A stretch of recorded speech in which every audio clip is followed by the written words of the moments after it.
Hello student, मैं DP Singh. आज geometry के 5वें भाग में और हम लोग इन सेंटर पढ़ रहे थे। तो इन सेंटर में कुछ भाग आपका जो बचा हुआ था हिस्सा, उसको आज हम लोग कंप्लीट करेंगे। बाकी तो हमने उसमें बहुत कुछ देखा है, इन सेंटर और एक्स सेंटर, या फिर इन सेंटर वाले इन रेडियस कैसे निकालते हैं, या एक्स रेडियाई क्या होता है। तो आज हम 5वें पार्ट में क्या करते हैं, उनके रेशियो के बारे में पढ़ेंगे। रेशियो, किसकी रेशियो की बात करते हैं? अगर हम एक ट्रायंगल बना दें, ये मान लीजिए हमारे पास एक ट्रायंगल है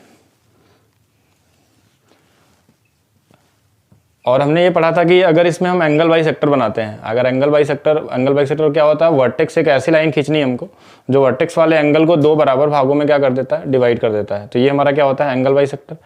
तो ऐसे अगर हम तीनों एंगल बाई सेक्टर मिलाएंगे तो तीनों एंगल बाई सेक्टर का जो हमारा इंटरसेक्शन पॉइंट होता है वो क्या होता है? इन सेंटर होता है।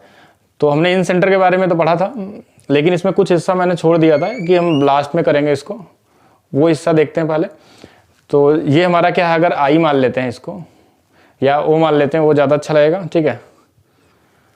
अगर इसको ओ मान लें तो इनका अनुपात क्या होता है, इसके बारे में हमने अभी बात नहीं की थी। इसमें एओ और ओडी, इस पर इस बार 2017 प्री में एक क्वेश्चन आया था पहले दिन ही, एओ और ओडी का अनुपात क्या होगा। या फिर हम यहाँ बात करें कि बीओ और ओई का अनुपात क्या होगा, या फिर हम सीओ और ओ एफ का अनुपात की बात करें तो कितने होंगे, ठीक है। इसके रेशियो के बारे में, यानी इनका अनुपात और इनका अनुपात कितना होता है, ठीक है। तो इसमें हम क्या देखते हैं कि कैसे अनुपात निकलेगा ये। तो अगर इस ए वाले वर्टेक्स के सामने वाली साइड को हम ए एज्यूम कर लें और सी वाले के सामने को सी मान लेते हैं और इसको हम कितना ले लेते हैं? बी ले लें, तो अनुपात कैसे निकलेगा वो देखते हैं। वैसे मैं यहाँ लिख दे रहा हूँ कि ये जो एओ अपान ओडी होता है, ये होता है बी प्लस सी अपान ए, और बी ओ अपान ओ ई जो होगा हमारे पास वो होगा ए प्लस सी बाई बी, और सी ओ अपान वेब होगा ये बी प्लस ए या ए प्लस बी बाई कितना होगा? सी होगा। बट ये आता कहाँ से और कैसे बनता है उसको हम लोग अभी प्रूव करेंगे यहाँ पे, ठीक है। तो सबसे पहला दिन, यानी जो सबसे पहली क्लास एंगल बाई सेक्टर की हुई थी, वहाँ पे हमने ये बताया था आपको कि देखिए कैसे होता है कि एंगल बाई सेक्टर का जो पहला थ्योरम था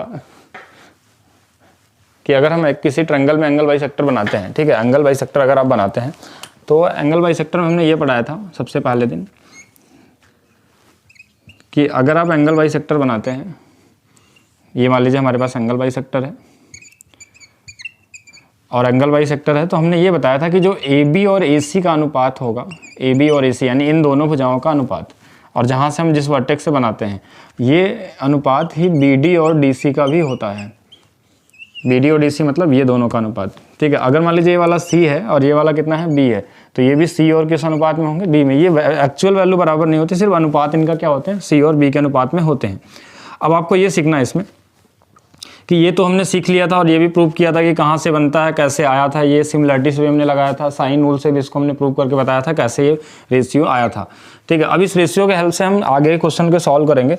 जो हमारे पास क्वेश्चन है वो क्या होगा कि अगर हम इसकी बात करें, ठीक है, अगर हम इसकी बात करें, थोड़ा सा इसको और सोचें कि अगर इसकी वैल्यू हमको निकालनी हो, एग्जैक्ट वैल्यू निकालनी हो, अगर हमारे पास ये b है और ये पूरा हमारे पास कितना है? a है। अगर बेसिक तरीके से माने तो अगर इसको हम ax मान लें, क्योंकि ये बराबर तो होते नहीं है, एंगल बाई सेक्टर में भी बराबर हो सकता है, ये दोनों बराबर एक किस्म होंगे, आइसोसेलेस ट्रायंगल हो या इक्विलैटरल ट्रायंगल हो। अगर स्केलेन ट्रायंगल है तो ये दोनों कुछ भी रेशियो में हो सकते हैं, और रेशियो क्या हो सकता है? c और b। और ये हमारे पास अगर x मान लें तो ये वाला कितना हो जाएगा? a minus x. या जिनका अच्छा रेशियो है वो डायरेक्ट भी लिख सकते हैं, इसके अनुसार x का मान निकाल सकते हैं। तो क्या हम इनकी वैल्यू निकाल सकते हैं, इन दोनों की? अगर वैल्यू निकालने की बात करें तो हम ऐसा लिख सकते हैं क्या? c बाई बी बराबर x by a minus x. ये कहाँ से बना कि अभी हमने थोड़ा देर पहले बताया कि इन दोनों का अनुपात इन दोनों के अनुपात के बराबर होता है। तो यहाँ से हमको x की वैल्यू निकालना होगा तो हम इसका इधर मल्टीप्लाई और इसका इधर कर लेंगे, तो ये ए सी माइनस सी एक्स बराबर कितना हो जाएगा? B X. तो यहाँ से जो x की वैल्यू आएगी वो ए सी अपान कितना हो जाएगी? बी प्लस सी। तो इस x की वैल्यू हमने निकाल लिया ए सी अपान बी प्लस सी। अगर आप डायरेक्ट सोचते तो इस a को भी हम क्या कर सकते थे? b और c के अनुपात में डिवाइड कर लेते, तो भी ये ac अपान कितना आता? b प्लस सी ही आता। तो हमने अगर x की वैल्यू निकाली है तो ये भी वैल्यू निकाल सकते हैं हम, माइनस कर लेंगे a में से, ठीक है। तो अब हमको ये वैल्यू अगर मिल गई तो इसके आगे आपको क्या सोचना है वो हम यहाँ देखते हैं, ठीक है। कि अगर इसमें हम बात करें, अच्छा यहाँ विजिबल नहीं है तो हम क्या करते हैं, इसको फिर से बनाते हैं। ये तो हमने निकाल लिया है, आगे ये सोचिए इसमें आप कि अगर हमने एंगल वाई सेक्टर बनाया इसमें AD, इसमें हमने एंगल वाई सेक्टर बना दिया B, और इसमें हमने बना दिया कितना CF। तो अब हमको ये पता चल गया कि अगर ये वाला C है, अगर ये वाला B है और ये पूरा का पूरा अगर A है, तो जो ये छोटा वाला हिस्सा होगा यहाँ से लेके यहाँ तक AC अपान B प्लस कितना होगा C हो जाएगा। ठीक है, AC अपान B प्लस क्या है, ये C है, और ये हमारा O क्या था, इन सेंटर था। हमको इन दोनों का अनुपात निकालना है। इन दोनों का अगर अनुपात निकालना है तो हम क्या करेंगे, अब हम सिर्फ इस छोटे वाले ट्रायंगल को देखेंगे। इस छोटे वाले ट्रायंगल में तो ये भी अगर ध्यान से देखें तो ये भी B/2 है और ये भी कितना होगा B/2, क्योंकि एंगल वाई सेक्टर से ही बनता है। जिस ट्रायंगल पे हम दोबारा मार्क कर रहे हैं इस रेड वाली लाइन से, इसको आप लोग देखिए, सिर्फ इस ट्रायंगल की अगर बात करें तो ये भी एक ट्रायंगल है, सिर्फ ये ट्रायंगल है, और इसमें ये जो BO होगा यहाँ से यहाँ तक ये वाली लाइन, ये भी एंगल वाई सेक्टर होगा। इस वाले रेड वाले ट्रायंगल के लिए एंगल B, इसको ये क्या कर रहा है, बाइसेक्ट कर रहा है B/2, तो ये छोटा वाला क्या होगा, एंगल वाई सेक्टर का ही काम करेगा। ठीक है, अगर ये एंगल वाई सेक्टर का काम करेगा तो हम बोल सकते हैं कि इनका अनुपात भी जो होगा वही इन दोनों का अनुपात होगा। अगर जो इस वाले साइड का अनुपात इसका होगा, इस वाले साइड का अनुपात यही होगा। यानी हम ये लिख सकते हैं यहाँ पे कि BD और AB का अनुपात, BD और AB, या फिर हम लिख लें AB और BD का जो अनुपात होगा वही अनुपात AO और OD का होगा। इस ट्रायंगल को देखा जाए, मैं दोबारा मार्क कर रहा हूँ, इस ट्रायंगल के लिए जो BO होगा वो क्या होगा, एंगल वाई सेक्टर का काम करेगा। ठीक है, तो AB की जो वैल्यू हमारे पास C और BD की वैल्यू हम पहले ही निकाल चुके हैं, AC बाई कितना था B प्लस C, जो AO और OD का क्या दे देगा, अनुपात। अब यहाँ से C से C कट गया, ये B प्लस C ऊपर चला जाएगा, यानी यहाँ से हमारे पास क्या मिल गया, AO और OD का जो रेशियो मिला वो कितना मिल गया, B plus C by A। तो ये वैल्यू जैसे हमने अगर इसका निकाल लिया, सेम इसी तरीके से हम इसमें भी निकाल सकते हैं और तीसरा भी निकाल सकते हैं। अच्छा, इस पर एक क्वेश्चन आया था, उस क्वेश्चन को भी देख लेते हैं। और ऐसा कोई ज़रूरी नहीं है कि हम इसी अप्रोच से ही लगाएं, और इसको हम बहुत सारे अलग अलग तरीके से भी सॉल्व कर सकते हैं। जो क्वेश्चन इसमें एग्जाम में आपके दिए तो उसमें आप MPG मास पॉइंट ज्योमेट्री लगा सकते हैं, स्टीवर्ट थ्योरम लगा सकते हैं, बाकी इन सेंटर वाले तरीके से भी क्या कर सकते हैं, इसको सॉल्व कर सकते हैं। आइए देखते हैं क्वेश्चन क्या था और क्वेश्चन को कैसे कैसे हम सॉल्व कर सकते हैं। ये हिस्सा आपका इन सेंटर में छूटा हुआ था, बाकी और भी छोटे छोटे पॉइंट हैं जिनको हम अभी डिस्कस करेंगे। इन सेंटर मतलब एंगल वाई सेक्टर की बातें करें तो अब देखिए यहाँ पे जो होगा हमारे पास क्वेश्चन क्या था, क्वेश्चन देखते हैं। 2017 5 अगस्त प्री वाले एग्जाम में क्वेश्चन आया हुआ था और उसमें ये बना के ही दिया हुआ था इस तरीके से कि ये AD है, ये B है और ये हमारे पास क्या है, CF है। बहुत छोटा ही आसान सा क्वेश्चन था। और ये वाला दिया था कि 5 और 4 है, अनुपात था इनका, ये 3 और कितना था, 2 था, इनका अनुपात दिया था। ऐसे दिया था कि AO अपान OD 5/4 और CO अपान OF 3/2 और हमारे पास पूछा गया था BO अपान OE का अनुपात कितना होगा। ठीक है, और साथ में ये बता दिया था कि O इज क्या है, इन सेंटर, ये लिखा हुआ था, अंतः केंद्र होगा ये क्वेश्चन में दिया हुआ था। तो हम अंतः केंद्र वाली प्रॉपर्टी लगा सकते हैं। जैसे ये बोल दिया अंतः केंद्र है, मतलब ये सभी के सभी तीनों क्या होंगे, एंगल वाई सेक्टर होंगे और इनका रेशियो हमको निकालने पता ही था, थोड़ा देर पहले ये भी हमने सीखा था, ये क्वेश्चन था। ठीक है, यहाँ तक तो क्वेश्चन हो गया। बाकी हम क्या करते हैं, इसको सॉल्व करने के लिए इसको थोड़ा सा हम इसको चेंज करते हैं। चेंज करने का मतलब हम इसको एज्यूम कर लेते हैं कि ये वाला A है, ये वाला B है और ये वाला कितना है हमारे पास, अगर C है तो हम अनुपात इनका निकालते हैं। ठीक है, कैसे निकलेगा अनुपात ये देखते हैं। देखिए इसमें हम क्या करेंगे कि अगर हमको लिखना हो AO बाई OD की अगर बात करें तो AO बाई OD में हम क्या लिख सकते हैं इसको, कि ये होता है B plus C by A। इसको हम लिख सकते हैं 5/4। ठीक है, ये 5 कितना हो जाएगा, 4। दूसरा वाला हमको जो दिया था वो दिया था CO बाई OF, ये होता है हमारे पास B plus A upon C, इसकी वैल्यू दिया था 3 और कितना 2। और लास्ट हमारे पास जो फाइंड करना था BO अपान OE, ये हमारे पास है A plus C by B, इसकी वैल्यू निकालनी थी। तो बहुत आसान सा क्वेश्चन हो गया। अगर जिनको ये रेशियो पता है वो आसानी से क्वेश्चन को सॉल्व कर सकते हैं, क्योंकि इन तीनों की वैल्यू दिया हुआ। अब आपको बस एक चीज़ सोचना, जिनको रेशियो एंड प्रोपोर्शन के बारे में बेसिक सा नॉलेज पता होगा तो ये तीसरी वाली रेशियो निकाल सकते हैं, क्योंकि अब ये क्वेश्चन इन सेंटर नहीं, अब ये रेशियो हो गया। अब यहाँ पे दिया है क्या कि इन देखिए बी और सी और ए इन तीनों को जोड़ेंगे तो 5 और 4 कितना हो जाएगा 9। अगर यहाँ पे हम देखें सी ओ और ओ एफ में तो यहाँ भी वही ए बी सी है, इनको जोड़े तो 3 और 2 कितना हो जाएगा 5। अब आप खुद से सोचिए कि यहाँ ट्रायंगल के तीनों भुजाओं का योग कितना है 9 और यहाँ ट्रायंगल के तीनों साइड्स का सम कितना है 5। ऐसा कभी एक पॉसिबल ही नहीं कि एक ही ट्रायंगल में 2 बार जोड़े तो 2 अलग अलग सम आ जाए। इसलिए हम क्या करते हैं कि इनका सम इक्वल करने के लिए पहले कुछ संख्या की मल्टीप्लाई कर सकते हैं आप, वो आपकी मर्जी किसी भी नंबर को मल्टीप्लाई करके बराबर कर सकते हैं। लेकिन आसान तरीका ये होता है कि इन दोनों को जोड़िए, अब 5 और 4 कितना होगा 9, इसमें हमने 9 से मल्टीप्लाई कर दिया। और इस वाले को इन दोनों को जोड़िए 5 तो इसमें हमने 5 से मल्टीप्लाई कर दिया, बस सिर्फ बराबर करने के लिए। ठीक है, तो ये 20 और ये कितना हो जाएगा, ये 25 होगा आपका, नीचे में कितना हो जाएगा 20 हो जाएगा। और ये हमारे पास 27 होगा और ये कितना हो जाएगा 18 हो जाएगा। अब आप खुद से देखिए कि यहाँ पे 25 और 20 को जोड़ें तो 45, यहाँ पे 27 और 18 को जोड़ें तो कितना हो जाएगा 45, मतलब यहाँ पे तीनों का सम सेम है। अब यहाँ से हम ए की वैल्यू कंपेयर कर लेंगे, ए की वैल्यू 20 निकल गई और यहाँ से सी की वैल्यू कितनी निकल गई 18 निकल गई। तो ए और सी की वैल्यू तो हमारे पास आ गया, एक की वैल्यू 20 और एक की वैल्यू 18। तो 20 और 18 कितना हो गया, दोनों को मिला दे तो 38 हो गया, इसकी वैल्यू तो 38 हमारे पास आ गई। अब आपको ये सोचना है कि अगर तीनों का सम मिला के 45 था, यहाँ भी 45 यहाँ भी 45 तो यहाँ भी 45 होना चाहिए। तो अगर ये 38 से हो गया तो बी का मान कितना बचा होगा 7। तो ये आंसर क्या हो गया 38/7। तो आसानी से इसको हमने निकाल लिया। अगर इन सेंटर की आपको ये प्रॉपर्टी पता होती तो इसको आसानी से कर सकते थे। बाकी अगर हम दूसरे नज़रिए से इसको देखें, अगर ठीक है, अगर दूसरे नज़रिए से इसको हम समझें तो इसमें क्या समझ सकते हैं कि आप चाहें इस क्वेश्चन को तो आप एमपीजी से भी कर सकते हैं, मास पॉइंट ज्योमेट्री, जो मैंने अभी शुरू नहीं किया, लेकिन हाँ कुछ हिस्से मैंने इसके पढ़ाए हैं बहुत पहले, उसको आप देख भी सकते हैं चाहे तो, पहले वीडियो में है वो कुछ। और दूसरा चीज़ आप चाहें तो इसको स्टीवर्ट थ्योरम से भी लगा सकते हैं। स्टीवर्ट थ्योरम क्या होता है, आइए उसको भी यहीं पर डिस्कस कर लेते हैं। थ्योरम को हम लोग दूसरे पार्ट में देखेंगे, थ्योरम का एक मैं अलग सा वीडियो बनाऊंगा, जितने भी थ्योरम हो सकते हैं, ठीक है, क्योंकि अभी तो ज्योमेट्री शुरू हुई है, अभी तो ये 5वां पार्ट है। ऐसे आपको मिनिमम कम से कम 50 पार्ट में पढ़ने हैं ज्योमेट्री को, ठीक है। तो अगर हम थ्योरम की बात करें तो मैं डायरेक्ट बस लिखता हूँ किसी भी ट्रायंगल के लिए, किसी भी ट्रायंगल हो। अब यहाँ पे ये इन सेंटर होगा तो भी ठीक है, नहीं होगा तो भी ठीक है, इसको इतना बड़ा हम क्यों करें, ठीक है।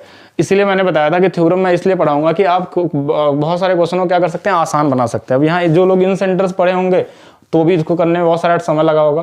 तो अगर आपको कुछ थ्योरम पता रहेंगे तो उससे आप क्वेश्चन को इजी बना सकते हैं। स्टीवर्ट ने क्या बताया था कि 3 कोई भी लाइन हो जो एक दूसरे के एक पॉइंट पे काटे, सिर्फ पहला चीज ये इन सेंटर हो या फिर सेंट्रॉइड हो या सर्कम सेंटर हो या फिर कोई भी सेंटर हो, ठीक है।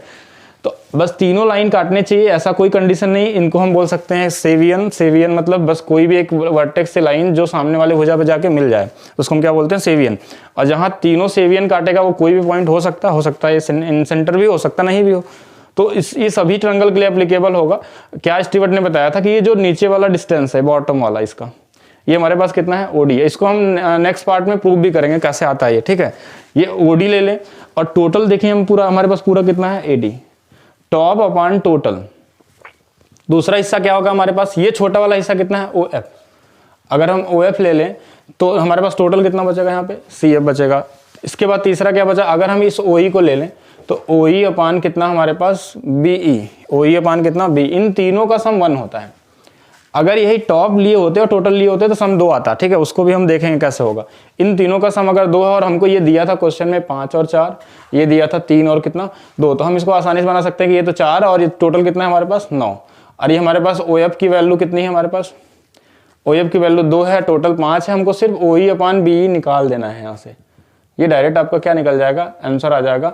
और ओ ई अपान बी अगर हम इसको माइनस कर दे इधर लाके तो ये हमारे पास आ जाएगा ये 7 बटे कितना 45। अब देखिए ये वाली वैल्यू अगर 7 आ गई और टोटल 45 आ गया तो ये कितना बच गया 38, यानी फिर से आंसर आ गया आपका। यानी इसको 10 सेकंड में आप सोच सकते थे अगर आपको स्टीवर्ट थ्योरम पता रहता तो, ठीक है। बाकी ऑप्शन से भी करने के तरीके हो सकते हैं। बाकी हम एमपीजी भी लगा सकते हैं। अच्छा एमपीजी क्या होता है, अगर चाहें तो एमपीजी से मैं बता सकता हूँ अभी, लेकिन आप कन्फ्यूज हो जाएंगे। या जो लोग एमपीजी जिनको पता होगा वो इसको सॉल्व कर सकते हैं, लेकिन मैं सॉल्व कराता हूँ आपको, ठीक है। तो ये दूसरा अप्रोच हो गया इस क्वेश्चन को सॉल्व करने का, ठीक है। तो अभी तो क्वेश्चन पे हम लोग आए नहीं है। क्वेश्चन पे हम क्या करेंगे, जब भी हम क्वेश्चन पढ़ेंगे तो उसमें कई सारे अप्रोच सीखेंगे। हर एक क्वेश्चन को लगाने के अब कई अप्रोच हो सकते हैं, ठीक है। देखिए नेक्स्ट देखते हैं, नेक्स्ट क्या कैसे लगा सकते हैं इसको। अगर एमपीजी से लगाते तो, मास पॉइंट ज्योमेट्री लगाते तो कैसे लगाते इसको। शायद मैं इसको पढ़ा भी दिया हूँ, अगर आप शायद एमपीजी वाले वीडियो में देखिएगा, उसमें और भी अच्छे अच्छे क्वेश्चन है। बाकी एमपीजी के मैं पढ़ाऊंगा तो और नए क्वेश्चन भी बताऊंगा उसमें आपको। अब यहाँ पे आपको ये सीखना है कि ये 5 था, ये 4 था, ये 3 था, ये 2 था। एमपीजी का मतलब क्या होता है कि हम इसको बैलेंस करते हैं, किसी भी लाइन को बैलेंस करते हैं। बैलेंस करने का मतलब क्या होगा कि कुछ भी यहाँ वेट ले सकते हैं, कुछ यहाँ वेट ले सकते हैं, और दोनों से ये लाइन क्या रहनी चाहिए, बैलेंस होनी चाहिए। उसका रूल क्या होता था, अब जैसे यहाँ से 5 और 4 कितना, ये 9 यहाँ पे वेट आ रहा है, यहाँ 3 और 2 कितना आ रहा है, 5 आ रहा है। तो पहले तो वेट सेम आना चाहिए। तो एक हम अपने से वेट एज्यूम कर लेते हैं यहाँ पे कि हमने ले लिया 45, क्योंकि इन दोनों से कटने वाला नंबर एक इक्वल होना चाहिए। 45 हमने ले लिया, तो इस 45 को हमको 2 और 3 के अनुपात में बांटना है। 45 को 2 और 3 के अनुपात में बांटना है, यानी हम 5 से अगर 45 को डिवाइड करें 9 टाइम्स जाएगा, यानी यहाँ पे जो वेट होगा वो 27 होगा, और यहाँ पे जो होगा वो कितना होगा, 18 हो जाएगा। फिर सोचिए कि देखिए अब कैसे होना चाहिए, देखिए 27 गुणे 2 कितना, 54, इधर का वेट इक्वल, तो इधर भी 18 गुणे 3 कितना होगा, 54। ठीक है, ये भी हमारा सही है, ये वाली लाइन में। सेम इसी तरीके से अगर हम इसमें देखें तो इसको अगर हम 5 और 4 के अनुपात में बांट लें इस 45 को, तो एक तरफ 20 होगा और एक तरफ कितना होगा, अगर हमने यहाँ 20 कर लिया, 20 नहीं, यहाँ पे हमने 25 कर लिया, तो 25 गुणे 4 कितना, 100, तो यहाँ पे क्या रखना होगा हमको, 20, 20 गुणे 5 कितना हो जाएगा, 100। ये हमने वेट, हमने जो रेशियो दिया था इससे हमने निकाला सिर्फ। तो जैसे ये 18 और ये 20, तो ये वाला कितना हो जाएगा, दोनों को जोड़ देंगे 38, और ये वाला 20 और 27, तो यहाँ पे कितना होना चाहिए, यानी एक नंबर ऐसा होना चाहिए जिनको जोड़ने पे ये 27 आना चाहिए, तो 7 हो जाएगा। तो इसका रेशियो निकल जाएगा ये 7, और ये वाला कितना हो जाएगा, 38। अच्छा, जिनको ये एमपीजी के बारे में नहीं पता होगा, इनको थोड़ा ये नहीं समझ में आएगा, आगे हम लोग डिस्कस करेंगे कैसे हम लिखते हैं वेट को और कैसे समझते हैं।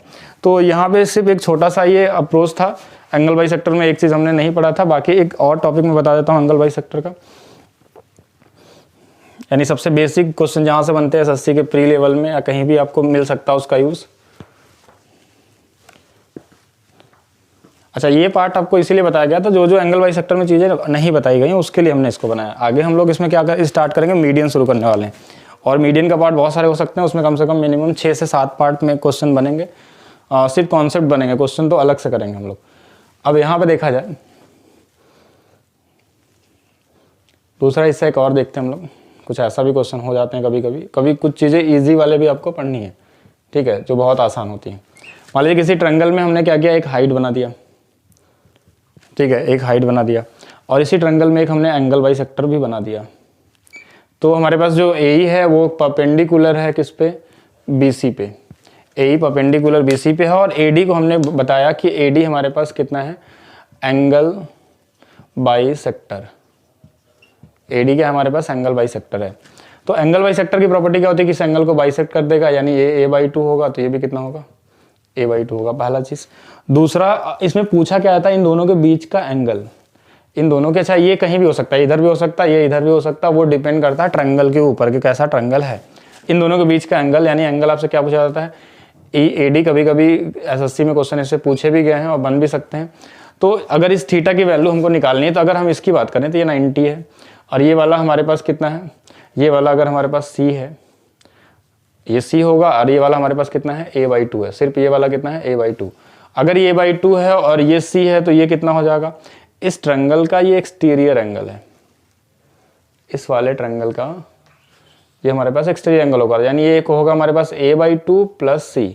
अगर इस a/2 है और ये c है, तो इन दोनों को जोड़ देंगे तो क्या होगा हमारे पास, exterior angle a/2 plus c। ये थीटा था, ये 90 था, तो इस ट्रायंगल में हम जोड़ सकते हैं theta plus 90 plus a/2 plus c बराबर कितना हो जाएगा, 180। ये 90 इसमें से घट जाएगा जो थीटा प्लस a/2, और इसको भी हम लिख सकते हैं, तो इसको c छोड़ देते हैं, ये कितना हो जाएगा 90। बाकी आप a/2 की वैल्यू रखना चाहें तो आप b और c के फॉर्म में रख सकते हैं। तो इसको हम ऐसा रख सकते हैं क्या, 90 minus b/2 minus c/2 plus c बराबर कितना हो जाएगा हमारे पास 90। ये 90 से 90 कट जाएगा, और यहाँ से जो थीटा की वैल्यू आ जाएगी वो मॉड में आएगी 1/2 b माइनस c, जो बड़ा होगा और छोटा, दोनों हम ऐसा लिख सकते हैं, क्योंकि कभी कभी ये c माइनस से भी हो सकता है और b माइनस c, तो मॉड रख लेते हैं क्योंकि माइनस में एंगल हो नहीं सकता। तो ये वैल्यू जब भी निकालनी हो आपको, तो इन दोनों कोड़ों को क्या करेंगे, हम घटाएंगे और 2 से डिवाइड कर लेंगे। एक छोटा सा हिस्सा है जो आपको पता होना चाहिए, ठीक है। तो ये भी एंगल बाई सेक्टर के अंदर ही आएगा। बाकी जो कुछ भी अगर बचा होगा इसमें, तो हम लोग नेक्स्ट पार्ट में इसको देखेंगे। तो ये 5वां पार्ट में सिर्फ हमने एंगल बाई सेक्टर के बारे में देखा, एंगल बाई सेक्टर के बारे में कि इनका अनुपात क्या होता है। एंगल बाई सेक्टर, अगर तीनों एंगल बाई सेक्टर एक दूसरे को इंटरसेक्ट करते हैं तो इन सेंटर बनेगा, तो इन सेंटर एंगल बाई सेक्टर को किस रेशियो में विभाजित करता है, उससे क्या क्वेश्चन हो सकते हैं। बेसिक चीज़ें ये हो गई। अगर एक छोटा सा चीज़ और इसमें हम समझ लेते हैं, और कि कभी कभी लेंथ ऑफ अगर एंगल बाई सेक्टर आपको निकालना हो कि length of angle by sector कैसे निकलेगा, ठीक है, इसको भी देख लेते हैं। कि कोई भी ट्रायंगल अगर आपको दिया हो और एंगल बाई सेक्टर का लेंथ निकालना हो, तो देखिए उसके लिए कुछ डेटा आपके पास होना चाहिए, ठीक है। जैसे आप सभी में पढ़ेंगे, आप अगर ऑर्थो सेंटर में पढ़ेंगे तो हाइट कैसे निकालेंगे, ठीक है। और तो length of angle by sector की बात करते हैं। Length of angle by sector क्या होगा, ये हमने लिया A और ये लिया हमने B और ये कितना ले लिया C, और यहाँ पे हमने एक एंगल बाई सेक्टर बना दिया कि इसको मान लिया थीटा है, ये भी कितना है थीटा, ये दोनों कोण बराबर बराबर होंगे तो AD एंगल बाई सेक्टर होगा। अच्छा, ये एंगल बाई सेक्टर अगर हो गया तो हमने मान लिया ये वाला C है, ये वाला कितना है B है, ठीक है। अब हमको ये दोनों भुजाएं दी हैं और हमको क्या निकालना है, एंगल बाई सेक्टर फाइंड करना है। तो कितने लोग लिख सकते हैं कि एरिया ऑफ ट्रायंगल ABC ये इक्वल हो जाएगा एरिया ऑफ ट्रायंगल ABD और एरिया ऑफ ट्रायंगल ADC। ये बड़े वाले ट्रायंगल का जो एरिया होगा इन दोनों छोटे वाले ट्रायंगल के एरिया क्या होगा, बराबर होगा। तो अगर बड़े वाले ट्रायंगल का एरिया अगर हम देखें तो हम ऐसा लिख सकते हैं हाफ, ये बताया गया था शुरू में, हाफ BC साइन कितना होगा, ये 2 थीटा हो जाएगा। इस छोटे वाले के लिखें, अगर इसकी लंबाई हमने x मान लिया तो हम लिख सकते हैं इसको हाफ CX साइन कितना होगा, थीटा हो जाएगा, और ये वाला हो जाएगा हाफ BX साइन थीटा। अच्छा, ये कैसे निकला, हमने पढ़ाया था कि जब दो भुजाएं अगर आपको गिवन हो और दोनों के बीच का कोण दिया हो तो ये हाफ BC साइन 2 थीटा जो भी एंगल होगा, इन दोनों के ट्रायंगल का एरिया निकालना, तो ये x दिया है और ये C दिया, तो इनके बीच का एंगल कितना है, हाफ CX साइन थीटा होगा। तो अगर यहाँ से देखा जाए तो हाफ सब में कट जाएगा, ये भी कट जाएगा, यहाँ पे BC और साइन 2 थीटा को हम लिख सकते हैं 2 sine theta into cos theta, और यहाँ से साइन थीटा और हम x कॉमन ले लें तो ये कितना बचेगा हमारे पास, B प्लस कितना C, तो साइन से साइन भी कट जाएगा यहाँ पे, और अगर हम यहाँ पे x की वैल्यू निकालें तो ये होगा 2BC cos theta upon B plus C। तो ये एंगल बाई सेक्टर लेंथ निकालने का एक फार्मूला हमने बना दिया। वैसे फार्मूला याद करने की जरूरत नहीं, आपको निकालने आना चाहिए, ठीक है।